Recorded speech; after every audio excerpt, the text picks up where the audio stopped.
आरो जोंनि भेरगाव डिस्ट्रिक्ट बिसानिफ्राय बरायनाय आरो मान बावनायखौ नाजावफैनो थाखाय सार बिथांखौ गुरै खावलायहरबाय। आखाइखौ रायजोफोर जोंनि गेजेराव दङ जोंनि मुंदांखा comedian mister Phailaje Bargayari sir. आखाइखौ नांगौ। Let's welcome mister Phailaje Bargayary.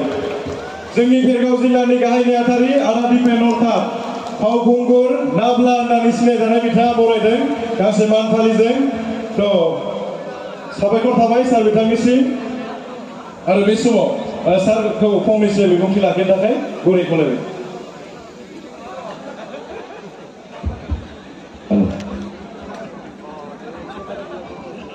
गासैनिसिमबो खुलुमनाय बावहरबाय। रायजो राजाफ्रा निश्चय एसे अहानाय मोनदों मानोना बेवहाय हारिमु आयदा नायनो होनना फैदों। दा खोथाया जाहैबाय मा बिथांमोना गावसोरनि हाबाफारिखौ मावलांग्रोबाय थादों। दान्दिसे उनाव हारिमु आयदाखौ नोंथांमोना नुनो मोनगोन।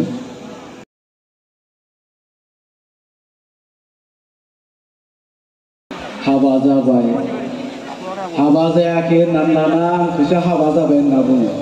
हाबाया आंसो जायाखै रायजोफोर। आं दहायनिफ्राय नायखुमाबाय दं बै प्रियंका ना माखा होनना बुङो। समायगोन बायदि मोनदों आंजों। खिन्थु खोथाया जाबाय मा आङो मोनसे समाय लादों। समाया जाबाय बे गोदो माने साबोन थरसे बायबा थरसे फ्रि मोनखायोमोन। बाय वान गेट वान फ्रि। 10 थाखानि साबोन थरसे बायदों थरसे ओरैनो मोनखाबाय। दा ओंखायनो जोंहा नैबे नेरसोन सारखौ नोंथांमोननि नेरसोन सारखौ आङो मोनसे खोथा बुंदोंमोन आरो बे बुंबाय थायो नालाय हाबा जादोंलै फैला हाबा जादों बिथांखौ बुंना दोनदोंमोन आङो हाबाखौ जागोन खिन्थु मेरि वान गेट वान फ्रि। सासे हाबा खालामबा सासेखौ ओरैनो लोगोआव मोनबोफानाय बेबायदि मोनबासो हाबा जागोनलां होनना बुंना दोनदोंमोन। दे आं नागिरगोन बायदि नागिरगोन होननानै नागिरनानै सानसेखालि मोनदों जाहैबाय बियो। मोनना आंखौ फन खालामहरबाय मोनबायलै फैला जाबाय। माखौ मोनखो? सासे हाबा लाबा सासे फ्रि मोनखानायखौ जाहैबाय। नोंगौ नामाबाथ' मोजाङानो जाबाय। लानानै फै होनबाय। लानानै फैनानै जों तामुलपुराव लोगो मोनलायबाय लोगो हमलायलायबाय।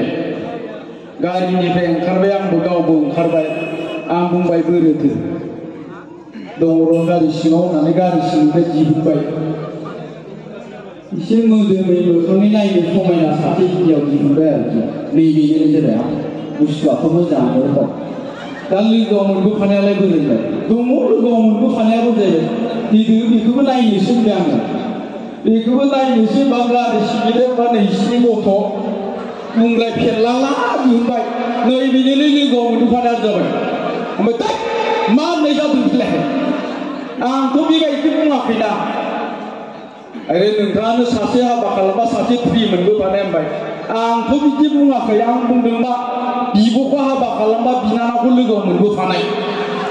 बिनिया माबा हाबा खालामबा फिसाखौ ओरैनो मोनबोफानाय ओरैजायसो सानना लादों जाहैबाय। बेबा सोरजों गारजानाय फिसा गोनांसो आंनो खोन्थाबाय। जानाय नंलालै होननानै बेबो जायाखिसै रायजोफोर।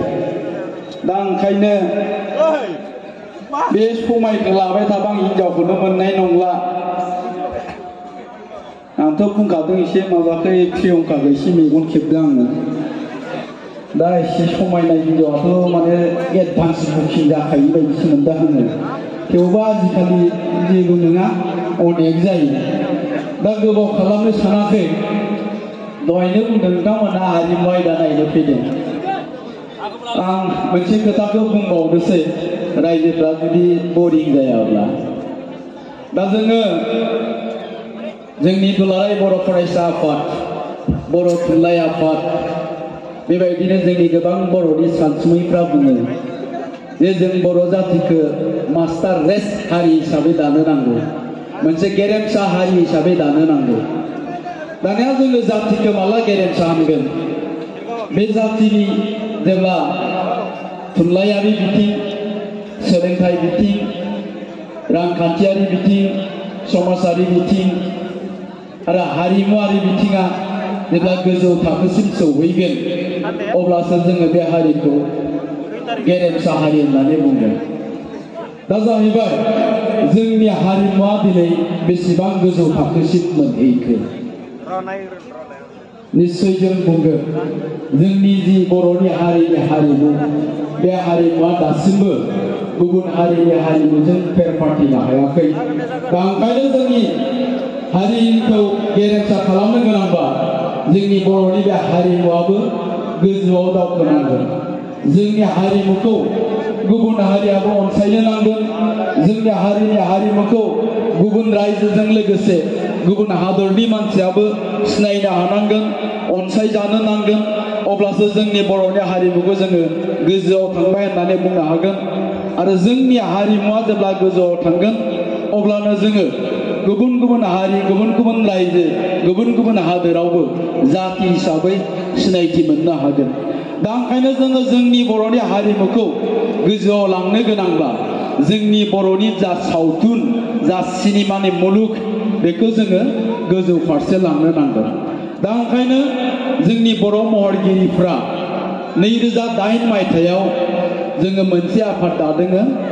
2008 मायथाइयाव जेब्ला जों बे आफादखौ दाजेनदोंमोन अब्ला बेखौ अल बड' आर्टिस्ट एस'सिएशन होनना बुंदोंमोन।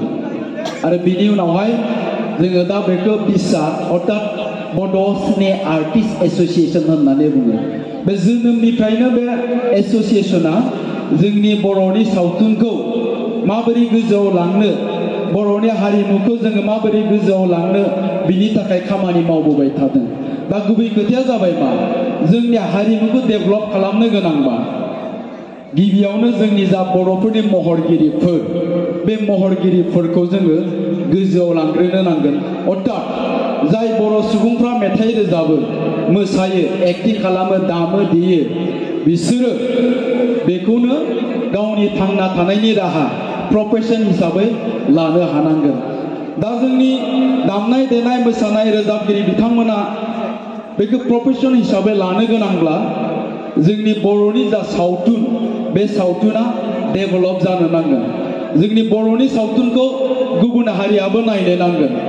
जेरैहाय जोङो थाइलेण्डनि सिनेमाखौ नायो, थाइलेण्डनि सिनेमाखौ जों नायो। थाइलेण्डनि सिनेमाखौ जों मानो नायो?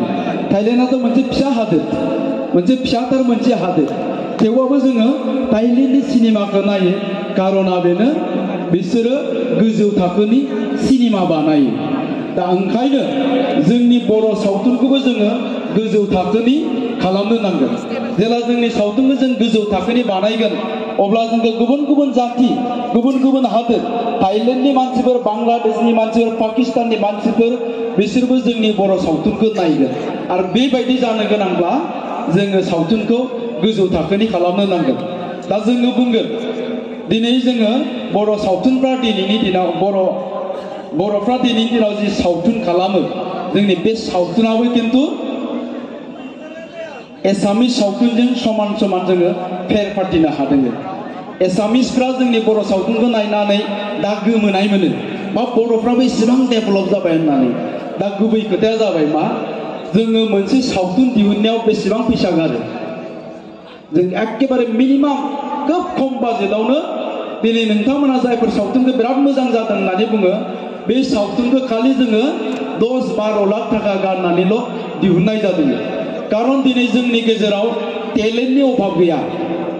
जोंनि गेजेराव मोजां मोजां एक्टिं खालामग्रा, मोजां मोजां मेथाइ रोजाबग्रा, मोजां मोजां मोसाग्रा ओंखारबाय। दा ओंखायनो जों मोनसे खोथाखौ बुंगोन, गाबोननि दिनाव जुदि जोङो सोरबा सासे डाइरेक्टरनो 1 कौटि थाखानि जुदि बाजेट खालामनानै सिनेमा बानायनो होयोब्ला आङो बुंगोन आरो जोंहा फोथायनाय दङ जों बलिउड स्टेजनि सावथुन दिहुननो हागोन। दा खोथाया जाबाय मा जों 1 कौटि फैसा बाहायनानै सिनेमा दिहुननायनि उनावहाय जों बे फैसाखौ मोनफिननो हागोन ना हाया? बे बिराद गिदिर मोनसे कुइसन। किन्तु जोंहा मोनसे स्टाडि दङ, जों 1 कौटि गारनानै जुदि सिनेमा बानायोब्ला जोङो 3 कौटि थाखा कालेक्सन खालामनो हानायनि जोंहा जायगा दङ, फिल्ड दङ बर'फोरनि गेजेराव।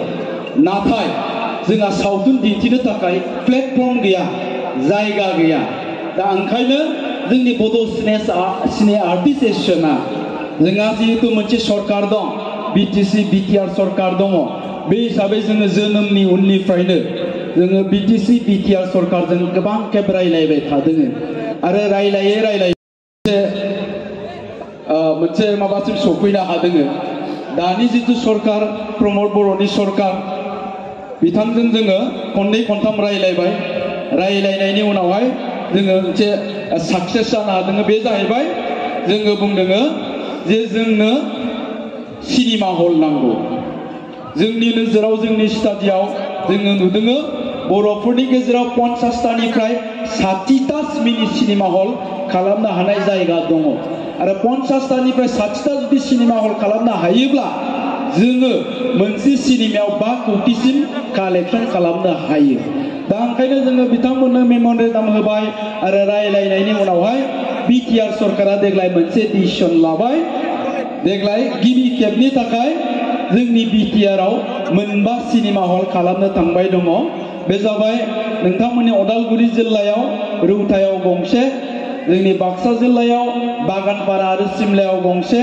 चिराङाव रुनिकाटायाव गंसे क'क्राझाराव गसाइगावआव गंसे बे 9 सिनेमा हलखौ गिबि खेबनि थाखाय जोङो खालामनानै होनो नागिरदों दा जों खोब गोजोननाय मोनदों बे 9 सिनेमा हलखौ जुदि जोङो आबुङै जुदि मावफुंनो हायोब्ला जोंनि जायफोर सावथुन दिहुनगिरिफोर बिथांमोना जिखिनि इनभेस्ट खालामबाय सिनेमायाव बेखौ गोरलैयैनो मोनफिननो हागोन आरो बेबायदि जायोब्लानो जोंनि साफ्रोमबो महरगिरिफ्रा बेखौ प्रफेसन हिसाबै लानो हागोन आरो जेब्ला जोंनि महरगिरिफ्रा प्रफेसन हिसाबै लानो हागोन अब्लानो जोंनि बर' हारिमुखौ जोङो गोजौ फारसे लांनो हागोन होननानै जोंहा फोथायनाय दङ कालचारनि जोंहा मानगोनां बिथां इएन दावबायसा बर' जों बिथांजोंबो रायलायदों मोनसे खोथाया जाबाय मा दिनै एसामिसफ्रा मानो इसिबां गोजौ थाखोसिम थांदों बेनि मोनसेल' कारना जाबाय थियेटार क्राइमोमान थियेटार दिनै बे क्राइमोमान थियेटारा हारसाफोरनियाव मोनसे बिराद गिदिर इन्डास्ट्रि जानानै दङ साफ्रोमबो आर्टिस्टफ्रा बे थियेटाराव थानानैनो बिथांमोना गावबा गावनि लाइफखौ माने खोब मोजाङै दैदेनलांनो हादों आरो बिथांमोना कालचाराव गोसो होनानै खामानि मावबाय थादों आरो ओंखायनो दिनै एसामिस कालचारा बहुत गोजौसिम थांदों दा जोंनि बर'फोरनि गेजेरावबो जोङो 9 ए ग्रेडनि बहुत हाइफाइ थियेटार जोङो खालामनो हायो थियेटारा जोंनि गेजेराव सोलियो जुदि जों 9 थियेटार जुदि खालामनो हायोब्ला जोंनि बर'फोरनि हारिमुआबो गाबोन एसामिसखौ बारनानै गुबुन गुबुन जावगानाय जाति जनगोष्ठीफोरजों समान समान जोङो जोंनि हारिमुखौ लांबाय थानो हागोन जोङो आसा खालामदों बेफोरखौ जोङो बड' सिने आर्टिस्ट एसोसिएशननि गेजेरजों लासै लासैनो मावफुंलांनो हागोन आरो बेबायदि जायोब्लानो जोंनि बर'नि हारिमुआ गोजौ फारसे थांगोन गोबां खोथा बुंबाय नोंथांमोनाव निमाहा बिबाय दा जोङो बड' सिने आर्टिस्टनि दैदेनगिरि हिसाबै बेखिनिखौ रायजो राजाफोरनो बुंनांगौ आरो मिथिहोनांगौ दं होननानै आं बेखिनि खोथाखौ बुंबाय जोबनायाव आं दोंसे मेथाइ रोजाबनानै नोंथांमोननिफ्राय बिदाय लानो सानबाय फोसावनो सानबाय फैगौ 28 डिसेम्बर 28 डिसेम्बराव बरमायाव जोंनि बड' फिल्म एवार्ड सेरेमनि बेखौ जोङो बिटिआर सरकारनि हेफाजाबजों खुंनो थांगासिनो दङ जोंनि साफ्रोमबो महरगिरिफ्रा बे जायगायाव ज' जागोन नोंथांमोनखौबो बे जायगायाव थांनानै नायनो थाखाय खावलायबाय जोंनि रायजो राजानिफ्राय मोनसे डिमान्ड फैदों जे सारखौ बयबो जोङो मिथिगौ कमेडियान होननानै मोनसे एक्टिं खालामना दिन्थिनांगौ सारा नायगोन ना नाया रायजोफोर जोंबो बिराद गोबां सारखौ नुबाय थायो टिभियावबो फैला मेन्डेला आंखौ बिराद उन्दैनिफ्रायनो बिसोरखौ नाय देरनाय आंबो दिनै लाइभ पारफरमेन्स नायनो थाखाय आंबो बिराद एक्साइटेड जाना दङ सार प्लिज मोनसे कमेडियान एक्टिं डिमान्ड रायजो राजानिफ्राय एक्टिंआथ' हारसिं जाया आङो प्रियंकाजोंनो एसे एक्टिं खालामनो गोसो जादों ओके आं रेडि आंनियाथ' एसे फैलानि जानानैसो एक्टिं खालामनांगौ जायो नालाय